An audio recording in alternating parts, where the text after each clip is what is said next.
안녕하세요. 더블루 뮤직입니다. 우리가 음악을 함에 있어서 노래든 악기든 내가 연주하고 있는 것이 이론적인 것에서 벗어나지는 않는지에 대한 고민을 많이 할 겁니다. 그리고 또 내가 한 연주에 대해서 다른 사람은 어떻게 평가를 할까? 이런 것들에 많이 구속되어서 오히려 내가 가진 음악성을 제대로 표현하지 못하는 경우를 많이 볼 수 있습니다. 그리고 이런 고민 때문에 긴 시간을 허비하는 것도 볼 수 있습니다. 그래서 오늘은 거기에서 조금 더 자유로워지면 좋지 않을까 하는 생각에서 이 영상을 만들어 보았습니다.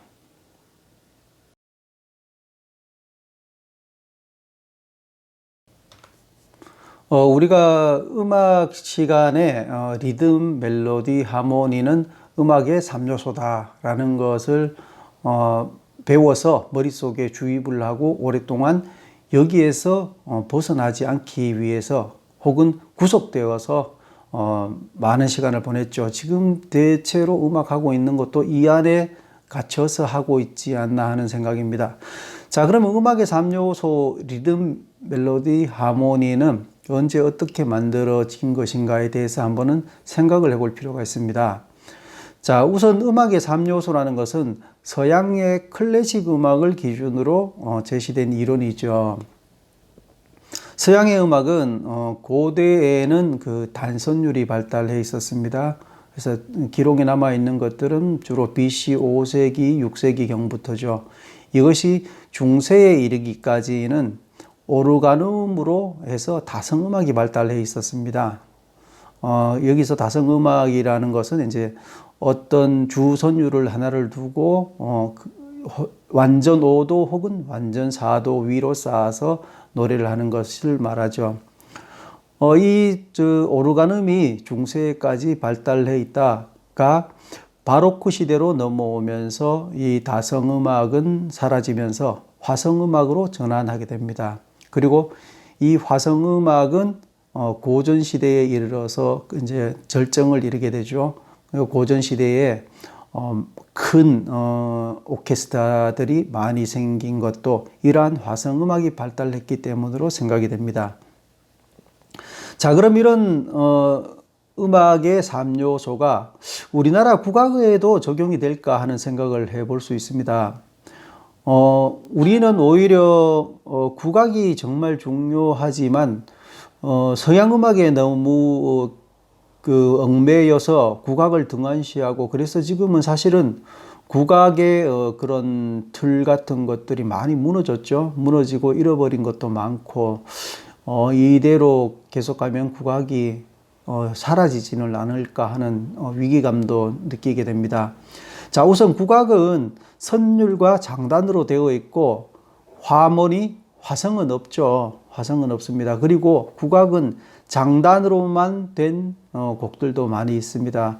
큰 예로 들어보면은 그 농악대를 들 수 있죠. 농악대는 거의 멜로디, 그러니까 멜로디를 담당하는 대평소가 없는 경우도 있죠. 그래서 국악은 장단과 선율로 이루어진 음악입니다.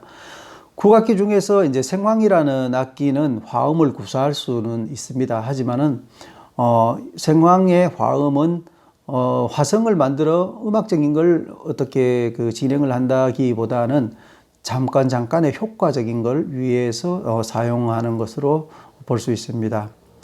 그리고 서로 다른 선율이 교차되는 지점에서 화음이 발생하기도 합니다. 가령 단소가 긴 음을 끌고 있는데 거기 겹쳐서 대금이 나온다든지 이런 경우에 화음이 생기긴 하지만 이 또한 화성을 위한 것이 아니라 늘어지는 박자에서의 어떤 그 분위기 전환 내지는 그 이끌어오던 분위기가 다운되는 것을 방지하기 위해서 다른 악기가 겹쳐서 나오는 것이라 볼 수 있습니다. 그리고 국악에서는 농이란 것이 있습니다. 그러니까 음을 완전 3도 혹은 단 3도, 장 3도, 심할 경우에는 완전 4도까지 떨어뜨리는 것들을 많이 볼 수 있습니다. 이렇게 국악은 이렇게 떨어뜨리는 음들을 굉장히 중요시하죠. 국악의 그 깊은 맛은 농에서 나오는 것이기 때문에. 하지만 이 장삼도, 완전사도 같은 음들이 서로 겹쳐서 떨게 되면은 상당히 비음악적인 것이 되고, 동시에 국악의 그 깊은 맛을 버리게 되는 것이죠. 그래서 국악은 화음이라는 것이 또 성립이 안 되는 것을 알 수 있습니다. 또 그리고 가끔씩 두 성부가 이제 동시에 움직이는 것을 볼 수가 있습니다. 예를 들면은 진도의 식긴굿이라는 그 무속음악이죠. 무속음악이 아주 유명한데, 이 식긴굿에서 무당 한 사람이 주선율을 노래하고 옆에서 아쟁 연주자나 또는 북을 연주하는 사람이 또 다른 선율을 노래하는 것을 볼 수가 있습니다. 두 개의 선율이 동시에 움직이면서 가사도 다르죠. 이런 경우에도 이거는 화성이 아니라 오히려 서양의 그 대위선법, 그 다성음악 시대의 대위선법적인 요소라고 할 수 있습니다. 그래서 화성하고는 별개의 문제인 거죠. 자, 그 외에도 이런 음악의 3요소가 이제 그 적용되지 않는 음악의 예들을 보면은 아프리카 음악들은 주로 리듬 중심으로 되어 있습니다. 화음하고 멜로디는 아예 배제된 음악들도 많이 있죠. 막대기로 뭐 어디를 두드리면서 연주를 한다든지, 발구름을 하면서 연주를 한다든지, 손뼉을 치면서 연주를 한다든지, 이런 것들이 뭐 서양 클래식 음악을 기준으로 한다면 비음악적이라고 할 수 있지만, 그 사람들에 있어서는 아주 중요한 음악인 거죠. 그리고 리듬과 유성 저음악기를 중심으로 한 힙합을 들 수 있습니다. 힙합은 처음부터 끝까지 랩으로만 끝나는 음악들도 많이 있죠. 그래서 힙합의 예에서도 알 수 있듯이 리듬은 있지만 멜로디와 화성은 없는 예죠. 자, 요즘은 그 리듬 멜로디가 없는, 죄송합니다. 멜로디와 화성이 없는 음악들은 세계 여러 곳에서 다양하게 존재하고 있습니다.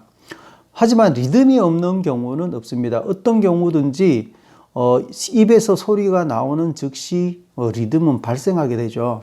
그래서 리듬이 없는 음악은 있을 수가 없고, 단 멜로디나 화성이 없는 음악들은 세계 각국의 민속 음악들에서 많이 볼 수 있습니다. 특히 중동이나 인도의 음악에서는 굉장히 복잡한 선율들이 움직이지만 이 선율들을 받쳐줄 수 있는 화성은 존재하지 않고 있습니다. 자, 과연 음악의 3요소가 리듬, 멜로디, 하모니일까? 이 이론이 아직까지 그대로 적용해도 될까? 하는 문제들을 생각할 수 있죠.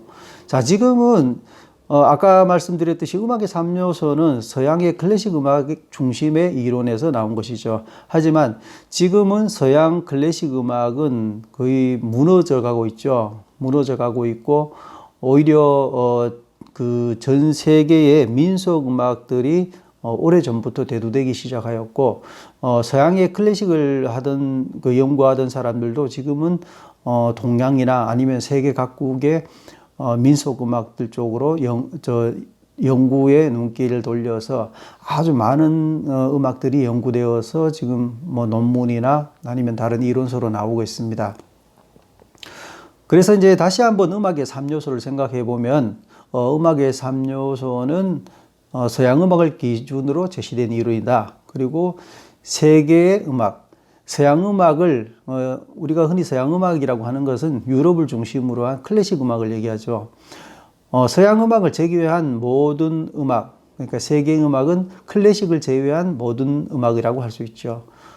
비서구 음악, 뭐 종족 음악으로도 불려지는데, 지금은 세계 음악들이 너무 많이 뭐랄까 알려지고 있고 연구도 활발해지고 있다 할 수 있죠.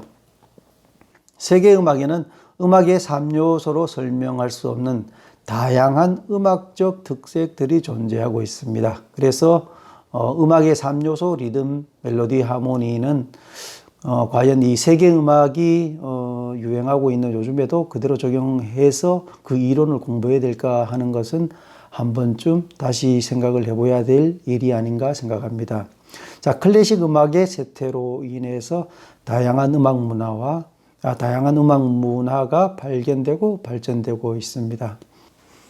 그래서 오늘은 여러분들과 우리가 음악 연주를 함에 있어서 너무 이론적인 것에서 갇혀져 자기를 가두고 있는 것이 아닌가 하는 생각에서 이 영상을 만들어 보았습니다. 이론이 음악에 있어서 중요한 것은 사실입니다. 하지만 너무 그 이론에 치우쳐서 자기 것을 표현하지 못하는 우를 범하는 것은 불행한 일이라 할 수 있죠. 네, 오늘은 여기까지 하겠습니다. 다음 시간에 뵙겠습니다.